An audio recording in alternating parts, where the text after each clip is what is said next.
Good evening, ladies and gentlemen. I'd like to thank you all for the invitation to be here.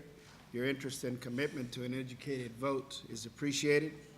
I am the mayor for the city of Edinburg. I'm a retired state judge who served on the bench for nearly 17 years. I also served my community as a county judge, as a municipal judge. I am a lawyer, specializing in federal law and appearing in courts throughout the country for the past 44 years.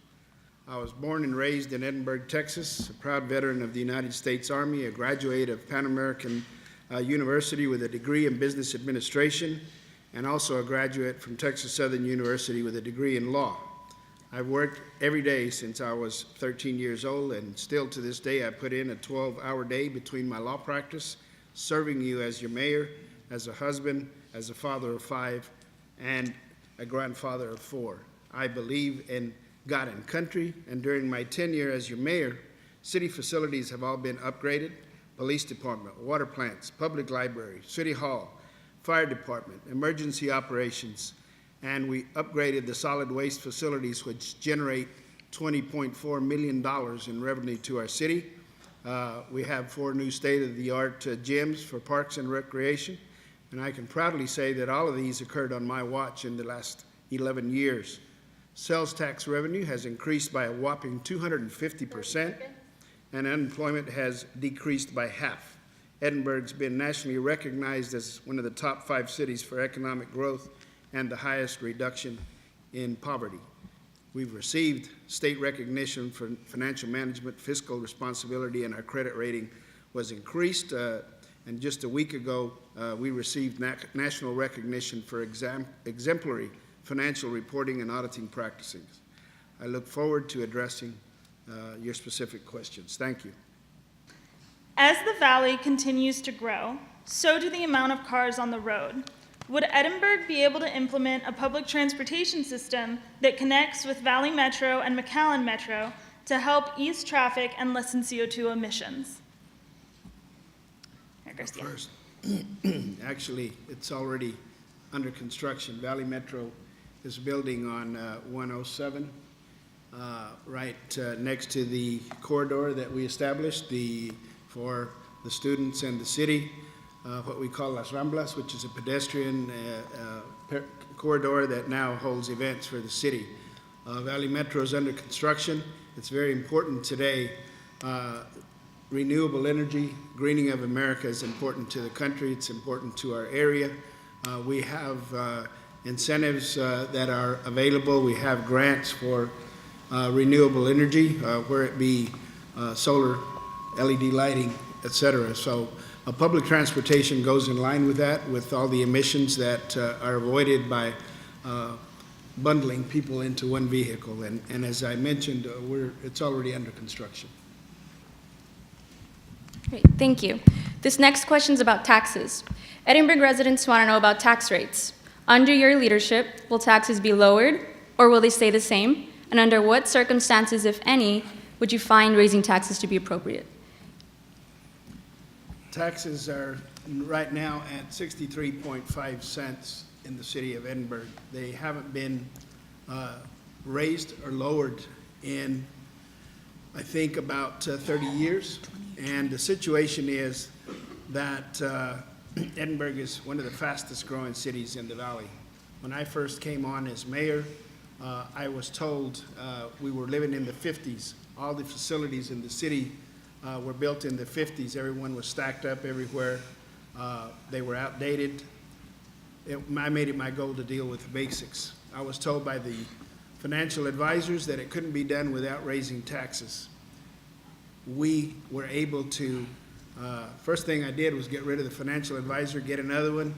We were able to figure out how to refinance some of our debt, and we were able to build all these facilities that I've talked about, from City Hall, Police Department, a new library, new fire department, all the facilities in the city of Edinburg that were built in the 50s. The only thing that's left to address is the county courthouse, which is being addressed now. And all of that was done without raising taxes. The situation is, in the city, what you need to do instead of is raise revenue. That's how you grow. That's economics 101. Some people say, well, let's save money. It's just like when you want to buy a car at home. If you're going to save and not buy 30 until you seconds. have the money together, you'll never get it. So you increase revenue, and sometimes you borrow to do these things. This next question is about disaster preparedness. In light of the recent disasters and our location near the Gulf Coast, what is your plan for hurricane preparedness, especially with regard to vulnerable populations that can be difficult to evacuate, like nursing home residents and jail inmates? We have a emergency operations plan in place. It is patterned after the state plan. The University of Texas RGV here also participates with a state plan. We have equipment. We built, under my watch, the new Emergency Operations Center, which actually the whole valley looks to the city of Edinburgh when there's emergency operations. It can always be improved. We have our history of Beulah to look on to know what's going to be needed if we ever have rains like that. We can always use more. Right now we have 11 pumps that are used for when we have high rains. Our fire chief tells us he'd like to have 10 more, and that's a wish list. I think every department wants so much more of everything, but the good news is that 11 pumps have served us well, and there are pumps available for rental when they're needed. We resort to that, but every emergency that we've had, they look to us for leadership, and we have a good plan in place. When we were helping out with Rockport, what happened with the hurricane that just happened, our local fire department was coordinating through the state group, which is in Dallas. All the supplies that were gathered were distributed through the state distribution group in Dallas. So we're in a good place. Drainage is what we need to deal with. Thank you. This next question is about a topic that Ms. Alamia briefly touched on. Many residents are concerned with the flooding on the east side of Edinburgh specifically. As mayor, how would you address this issue? That issue is being addressed. It's been addressed for quite a while. We hired a company called Tedcy Engineering to do a master drainage plan for the city of Edinburgh, and we now have one together with Precinct 4. The good news is that we have been awarded we have $25 million in grants that we got this year, $5 million for Valley Metro, $20 million for drainage. And the situation is that the water will be drained west to the big ditch. They just did the inauguration on the Raymondville drain, which is on the east side. TxDOT is suggesting that we might drain all the water to the Raymondville drain, which my city manager and I completely disagree with, because we don't need to send any more of the downtown water to the east side. What we need to do is connect west for the downtown water and connect the east side drainage to the Raymondville drain. We have the $20 million for the west side. We need to get additional funds or use part of those monies to connect to the east side. The problem is exactly that. There's no holding areas. Part of the problem is we have old equipment that was installed for drainage many years ago that needs to be upgraded, but that doesn't solve the problem, because once you get across the freeway going east from the areas that are affected, there's no place for the water to hold. I know that previous Precinct 4, Oscar Garza, was looking at building some holding ponds. Now with the new Raymondville drain, that's been resolved. The water can be pumped to that drain so it can go to the Laguna Madre. Thank you. The following question was submitted by the Muslim Student Association at UTRGV. As the city rapidly grows, Edinburgh's community thrives and diversifies, especially in the religious makeup of the city. What do you as a candidate have in mind to support interfaith work and build bridges between various religious groups as a means of uniting the city?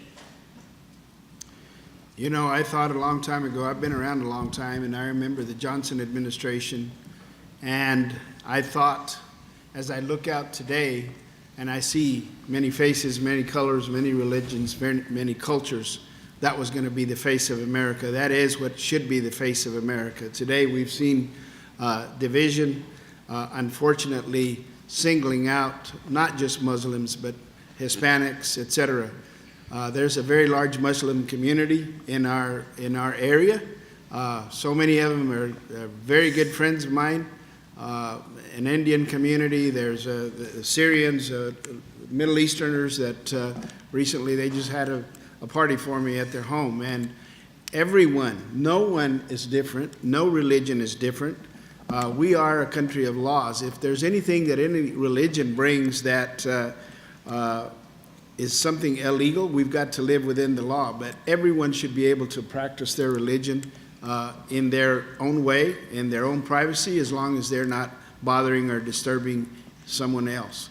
I will stand up for any and every religion, any and every color, any and every culture in our nation. That's what we're all about. That's why we were called the melting pot, and that's what our future is, regardless of what some people may say in Washington, in Austin, in different parts of the nation. I have faith in my fellow Americans that we will wade through some of these discriminatory practices that we're seeing today. Thank you. As students and as Texans, many of us are still very shaken up by the recent tragic murder of a campus police officer at Texas Tech University. As mayor, how will you work to protect the lives of our law enforcement officers from those who would seek to harm them? Support them, pay them, protect them. We have had gathering, many of my relatives are police officers, and we go to some of the gatherings for the Blue. Recently, I just went and spoke at actually a car show in the city of McAllen, which was sponsored, and it's for the Blue, and at the car show is some of the police vehicles compete. And the situation is we sleep well at night because these people do not. They're out there working in the middle of the night when you and I are sleeping. They do a wonderful job for us, all the first responders, not just the police officers, but our fire people that are out no matter what time the call comes in. You know, I sometimes feel sorry for doctors because we're at dinner with a friend and he's got to get up and go. Same thing with the fire department personnel. You know, it's 24/7. Some of them that work and live at the fire station, that's why they're there, because at any moment they go up so that we can feel safe at home, so that when we get out at the corner store at 11 o'clock at night, you're not worried about someone's going to come up behind you and hit you over the head and try to steal the few dollars you have to buy your milk or bread or whatever.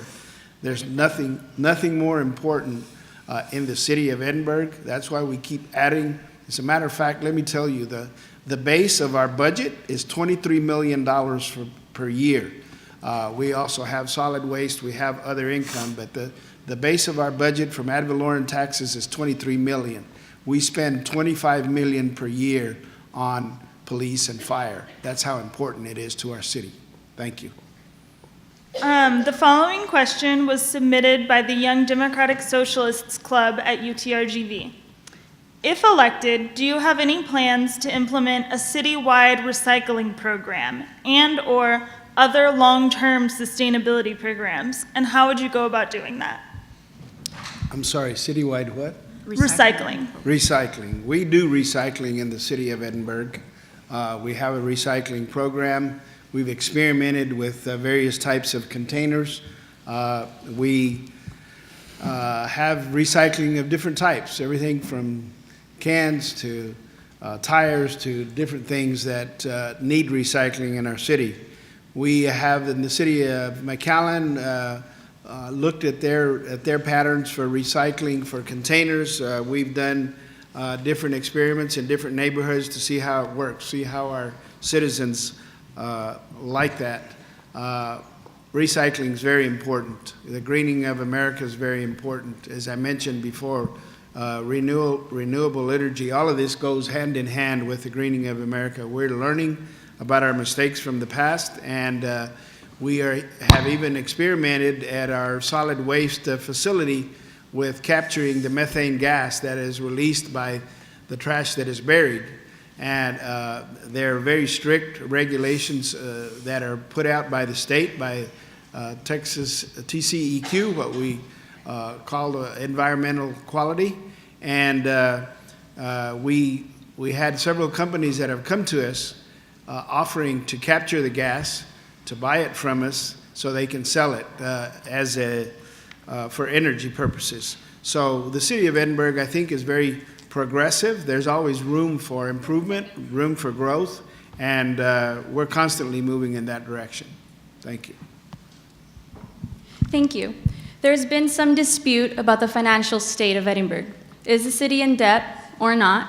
And as mayor, how will you address this issue? The city is doing very, very well. The city has, as I mentioned a short while ago, received statewide and nationwide recognition for financial management, for reporting, for accountability. There is recommended that we have reserves of 25%. The city of Edinburgh has 35% in reserves. To be specific, $10 million more than is required.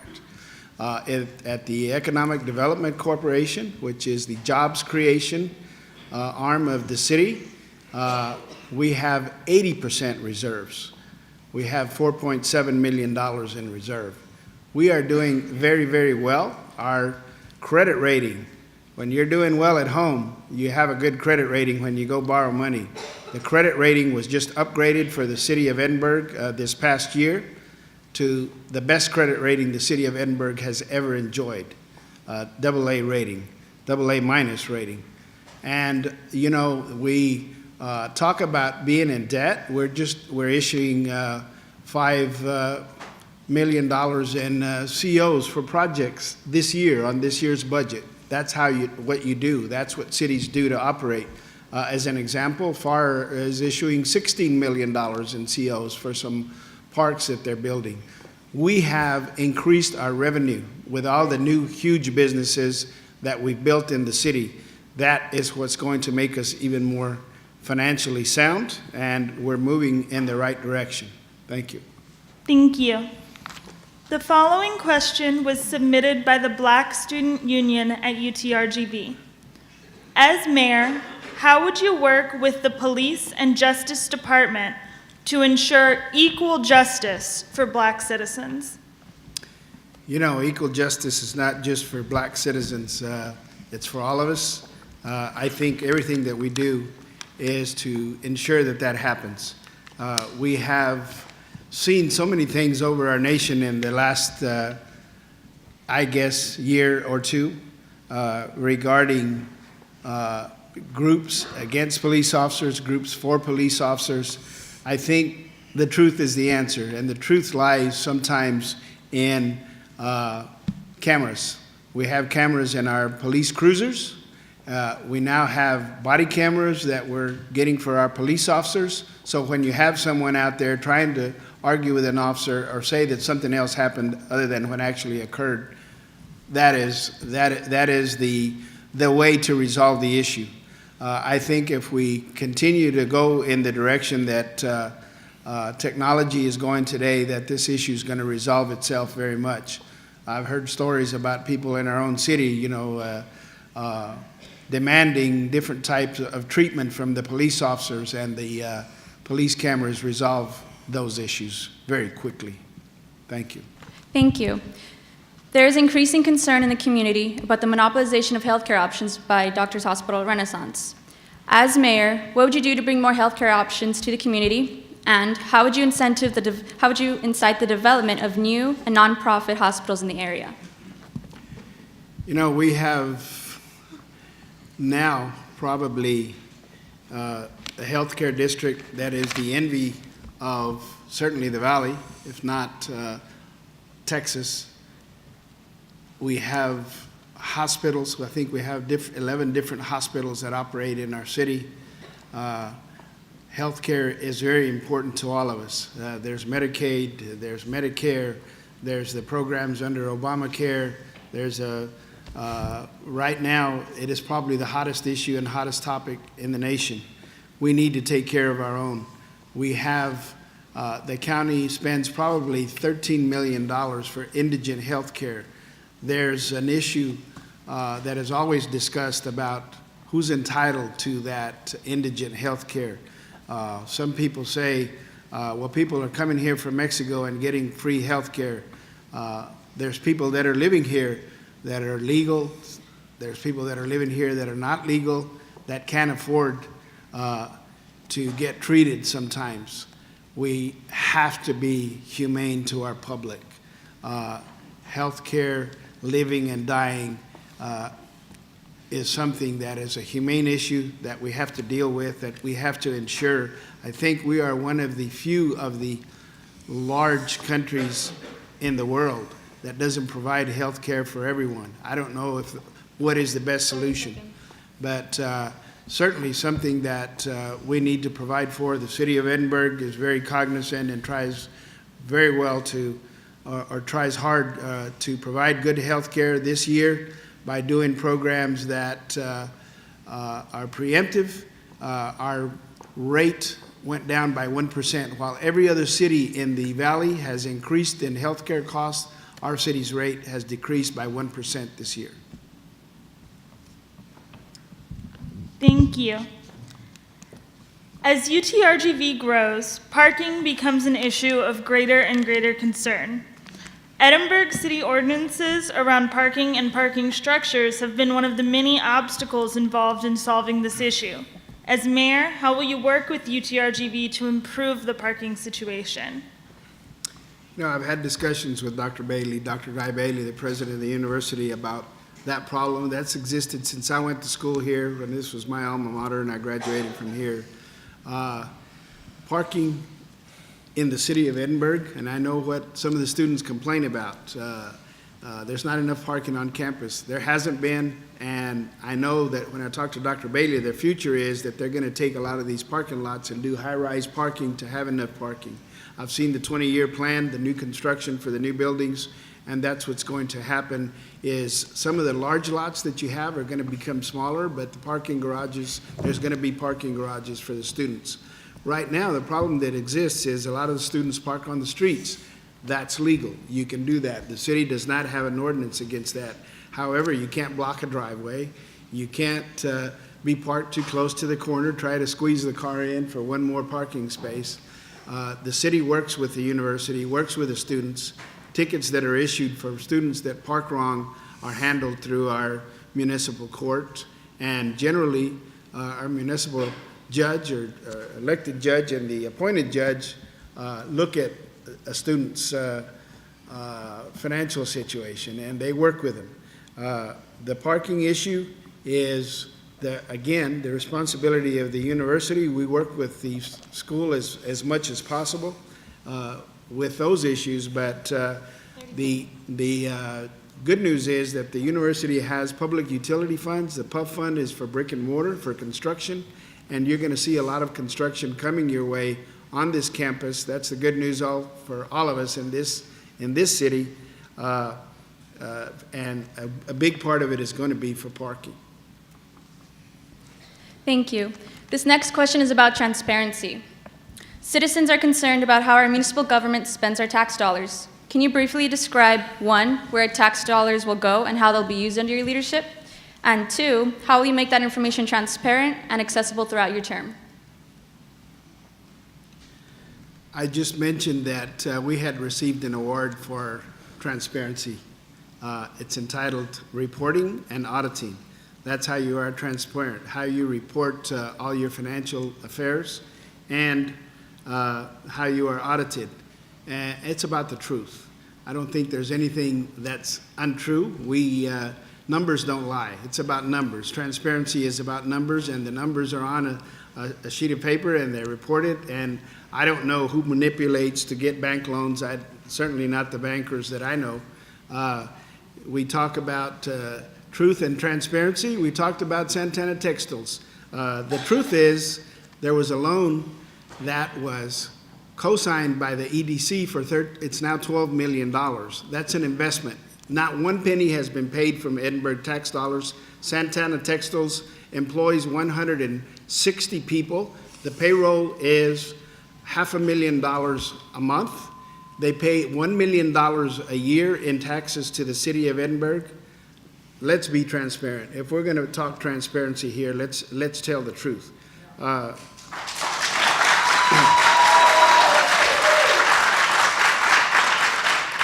Again, the bottom line is that numbers don't lie, that people do. Thank you.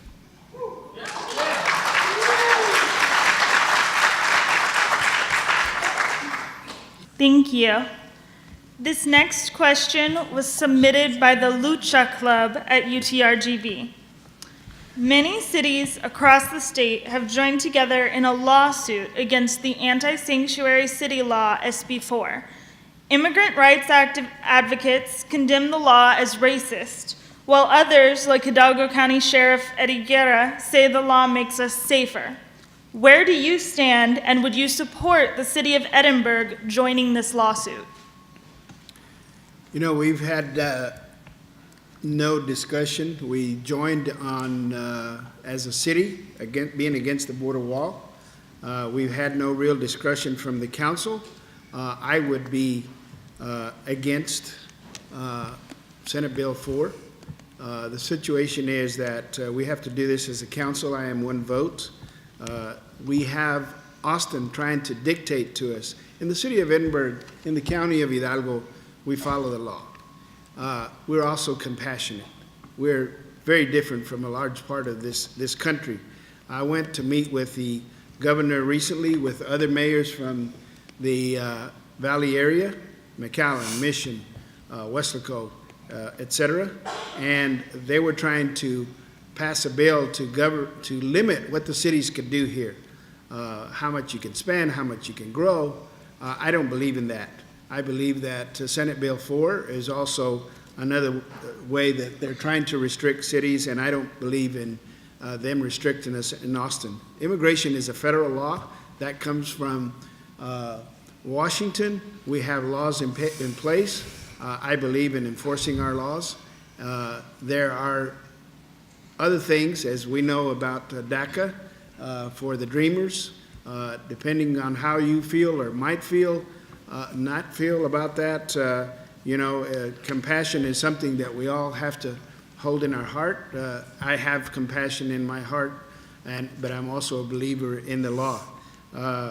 I think it's something that we should look at as a council in the future. That's 5 different people with 5 different ideas, and I'm telling you what my idea would be. Thank you.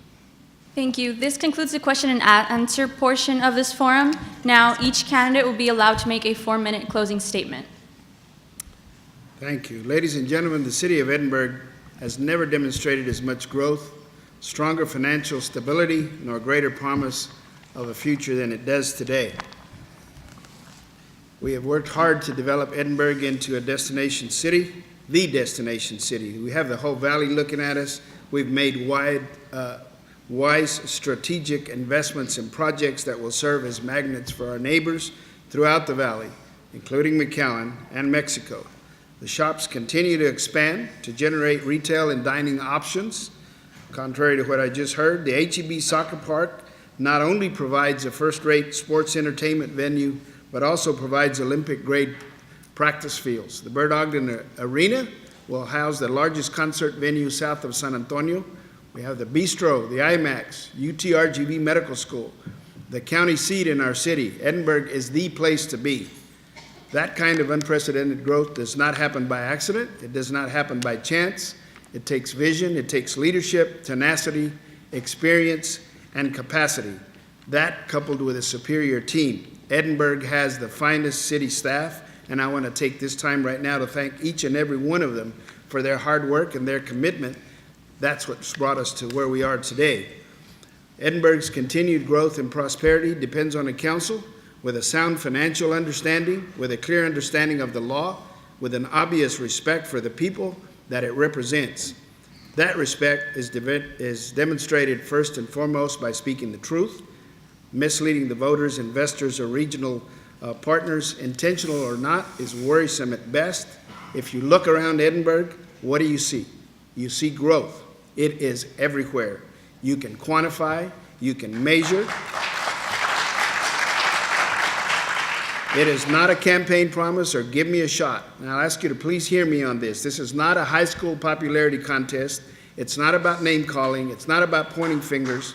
It's not about misleading the residents that the sky is falling. Our city is not broke.